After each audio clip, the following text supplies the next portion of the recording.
Hej allihopa! Idag ska vi ta en titt på det svenska alfabetet. So I'm going to explain to the pronunciation of the Swedish alphabet.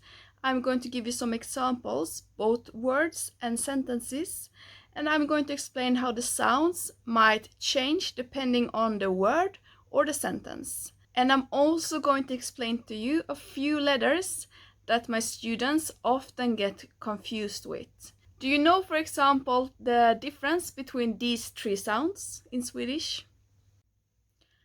A, B, C, D, E, F, G, H,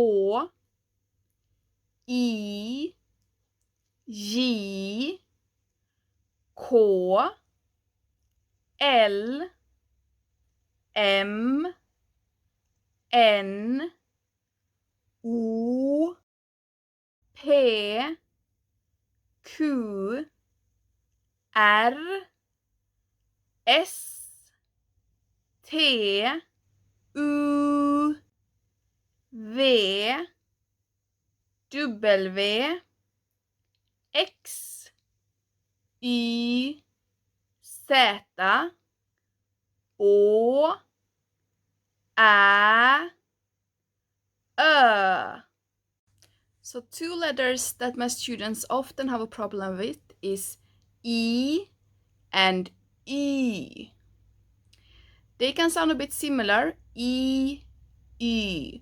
But if you look at my lips, you can see a clear difference. When you say the E, it's a longer lip, and then when you say E, the lip is more rounded, and also the sound comes from a bit deeper down. So please try it with me.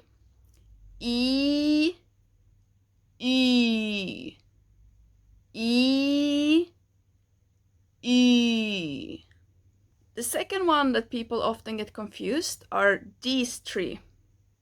So they sound like oo, oo, o. Quite similar, right? So in the first one, oo, oo. You can think that the sound comes from the back of your throat, and the mouth is more like ooh, like this. The second one, ooh.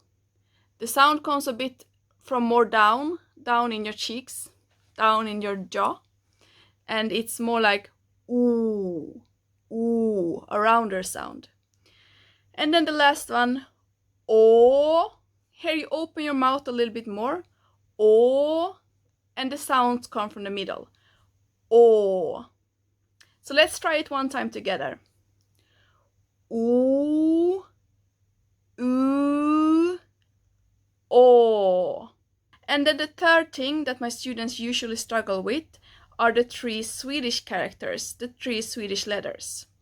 These ones are å, ä, ö. So we just went through å, but when you say ä, you open your mouth a bit more and the sound comes a little bit further back. Ä. And then the last one, the sound comes really deep. You can almost feel it vibrating here in your throat. So let's try one time together. Å, ä, And then I have some pronunciation tips for you. For example, the letter ä can sound like an e depending on the word or the sentence. Let me give you some example. So here we have the word to read, but when you pronounce this, instead of it being läsa, it would be more like läsa, läsa.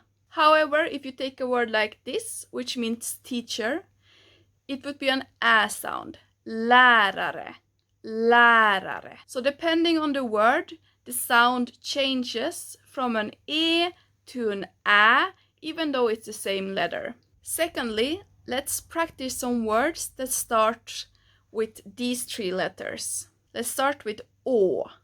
So for å, for example, we have words like oska, åska,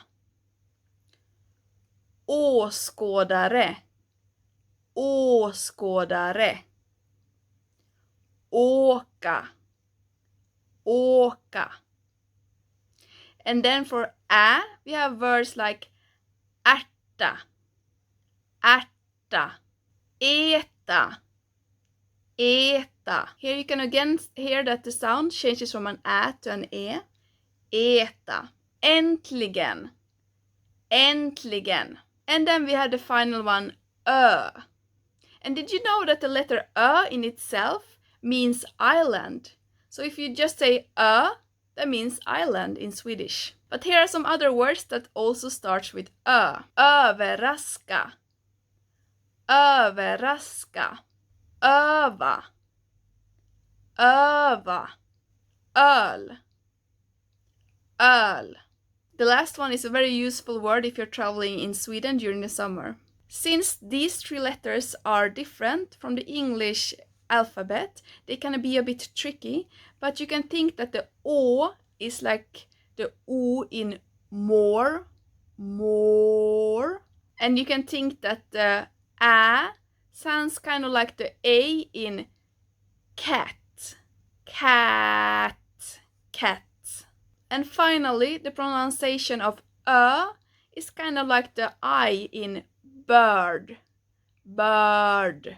So if you're an English speaker or you're familiar with the English language, you can always think about these three words when you need to remember how to pronounce å, ä, and ö. So these are the basics of the Swedish alphabet. Of course, there's a lot more to learn and a lot more that I can teach you. However, if you have any questions for now, you can always leave them in the comments and I will answer you in English or Swedish, or even Korean if you prefer. And if you want me to make another video with more pronunciation tips, please let me know and I can make one. Ha det bra och vi ses!